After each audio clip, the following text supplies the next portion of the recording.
Hello, I'm Ryan Macasero, multimedia reporter for Rappler. The almost 3.5 hour Senate Committee on Basic Education just ended its hearing on the anti-bullying law, or reviewing the 10-year-old law that was signed by former President Benigno Aquino III in 2013. And now they're discussing possible amendments to improve the law and make sure that its implementation is effective. So first, let's set the context of what the anti-bullying law is.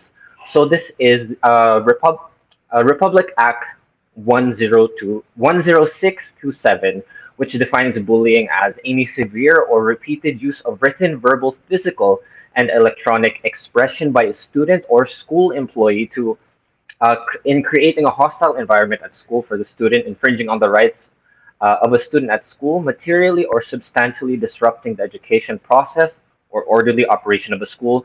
So those who are caught violating the anti-bullying law can be fined. A school employee committing a violation of the anti-bullying law can be fined up to 50,000 pesos up or 100,000 pesos with fines of imprisonment. If it's other students, this is handled in a separate way, whether it's the need for intervention or counseling, and we'll talk a little bit more about that later. So the committee hearing started around 10 a.m. By Chairperson Sherwin Gatchalian, and the only other senator who was in attendance in the beginning was Senator Robin Padilla. Senator Bato de la Rosa joined later on, a few hours into the hearing. Several psychological experts and the Department of Education they provided data and expertise on what bullying is, why kids bully, and what needs to be done to prevent it. So some of the experts who spoke at the committee hearing earlier include um, Dr. Hani Karandang, Dr. Cornelio Banaag, Dr. Bernadette Madrid of the Child Rights Network, and Dr. Lolina Bahin. And from DepEd was Assistant Secretary Dexter Galban. Why does the law need to be reviewed? Chairperson Gatchalian was alarmed at the rising cases of bullying in the Philippines, uh, which has seen an increase over the past several years since the implementation of the anti-bullying law. A 2019 survey of 79 different countries found students in the Philippines are most exposed to bullying. Cases of suicide are also on the rise in the Philippines, with 404 suicides recorded in the 2021 to 2022 school year alone, and some of these may be connected to the cases of bullying experienced in the Philippines. So there were a lot of statistics actually presented uh, during the Senate hearing, but I'm only going to talk about a few so it doesn't get too confusing. So the Department of Education provided how many cases that their reported cases of bullying their office has actually received since the implementation of the law in 2013. So from 2013 to 2014, there were 1,309 cases of bullying reported to the Department of Education, and that shot up in 2014 to 2015, presumably because there was now a mechanism for reporting, whereas previous to 2013 there wasn't. So maybe people were just learning about it, and that shot up again the following year, from 2015 to 2016, with 7,221 cases. 2016 to 2017, up to 8,750 bullying cases. 2017 to 2018, that almost doubled to 15,866 cases. 2018 to 2019 had 21,521 cases reported, and right before the pandemic, that dropped again by half to 11,637 cases. This was before students switched to distance learning. So, of course, the number of bullying cases will drop because the environment changed and there is less avenues for bullying to take place aside from, of course, possibly cyberbullying. They also cite, but Gatchalian cited a DepEd number that was previously reported by GMA News, where they had 264,000 reported cases, which is astronomically higher than what the DepEd reported here at the Senate committee hearing. And they explained that this is because This is based on reports from the regions and at the local level that might not necessarily have been consolidated yet into the central database. The DepEd also gave numbers on the forms of bullying reported between the years 2013 and 2020, which was the last data that they had before students returned to face-to-face classes. So the DepEd reported 56.79% of these cases, total from accumulated from all of these years, was physical bullying. 25.43% of these incidents were social bullying, and a smaller number, based and biased bullying. I think that was four, yeah, less than 4%. And the main issue raised by Senator Gatchalian is the discrepancy between the reported bullying, the actual reported bullying recorded by the DepEd, and the statistics of how many people said they've experienced bullying in the schools. So a lot of the international surveys and surveys done by outside um, polling agencies recorded 60 to 65% of students saying that they have been bullied. This is way higher than the 11,637, which Senator Gatchalian said leads him to believe that there is a problem with severe underreporting of bullying incidents in schools. So, how are these bullying cases being handled according to the Department of Education resource speaker? He said that there should be child protection committees in the schools, which they are mandated to form under the law, um, and these students are supposed to be referred to available guidance counselors. Unfortunately, not every school in the Philippines has a guidance counselor. Sometimes teachers are assigned to be the guidance counselors, but that adds another um, load onto their classes. So that's a problem that they highlighted also with how some of these schools, especially in the provinces, are under-equipped to handle bullying cases.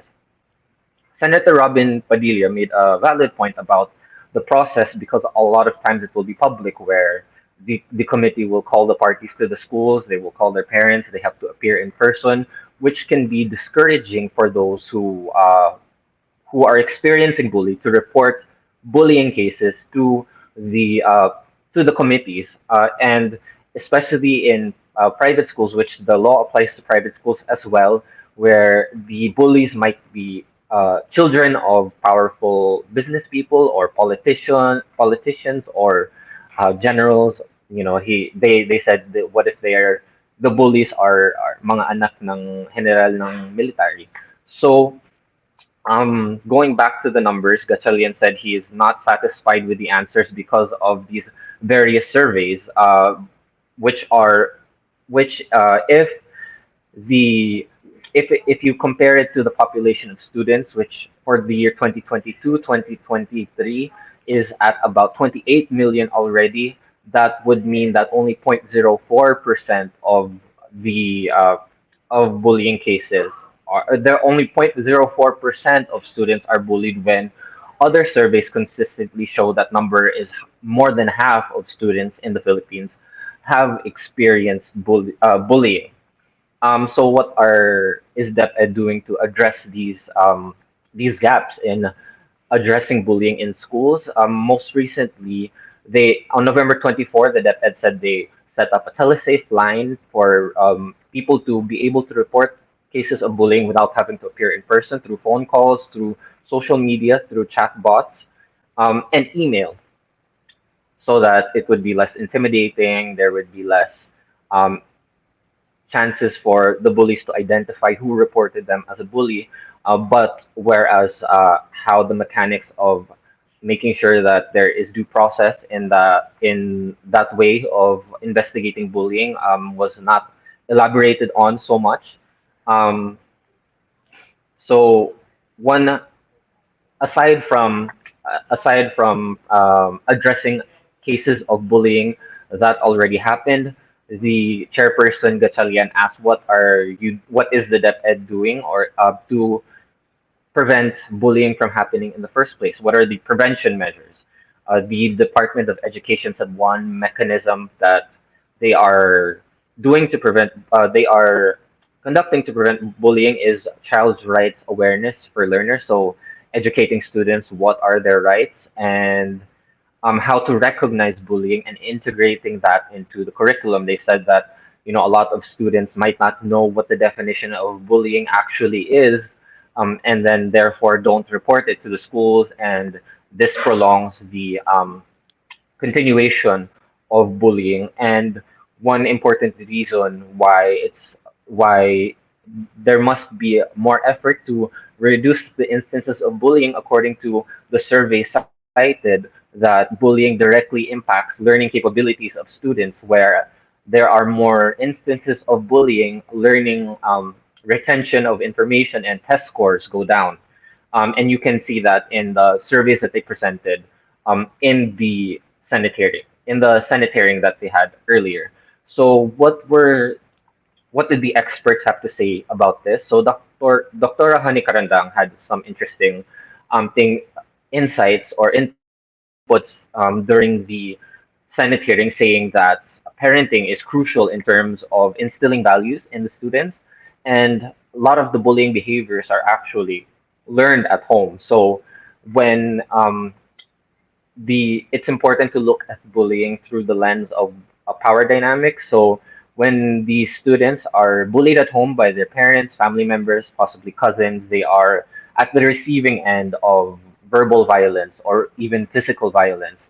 So when they are put out in the schools, they also behave in a way that puts them on top and makes them the bully. And looking for someone to victimize. And they said that this bullying is definitely part of the mental health conversation that on both the victim side and both the bully side. So both there needs to be intervention measures. They said to address stopping the bully from bullying and to not and also uh, helping victims of bullying recover from the trauma and to how to stop it from happening in the future. She said that parenting is nation building, and we have gone all over the country. When parents discipline children with violence, it's verbal and physical, and we have to look at a nationwide advocacy and awareness. The root of bullying is really family, and that we have to focus on the family. And she said that some of our national leaders are actually examples of bullies that they see on television. There was one controversial moment when Senator Robin Padilla spoke up. He talked about bullying. Sabi niya, yung physical bullying kayang i-handle. Ang hindi po kayang i-handle yung mental kasi yun ang mabigat. Para sa akin ngayon, yun po ang nararanasan ng ating mga kabataan, yung mental torture. Yung physical torture, sorry po pero para sa akin, nakatulong po yun. He said he thinks that it could help people become mentally stronger. I'm sure a lot of experts would disagree with that, but it was one of those moments that made my eyebrows raise. And if you're watching, was probably a very interesting comment to have in the middle of a hearing on how to prevent bullying in schools. So the takeaway from the whole conversation, according to Senator Gatchalian, was that bullying is a part of the mental health conversation. In the Philippines, we have shortages when it comes to mental health talent. There are not enough counselors or therapists or people who specialize in mental health for students of that age, and the resources to access this. There are not enough students who have the resources to access mental health counselors or mental health education. He said that to make sure that hotline and avenues for to report bullying to government are more pronounced, and that there is a massive underreporting of bullying cases in the Philippines. There are existing programs that we can already use, but they need to be enhanced, and that evidence-based programs to address bullying, we can look at other countries, what works, and how to apply it here.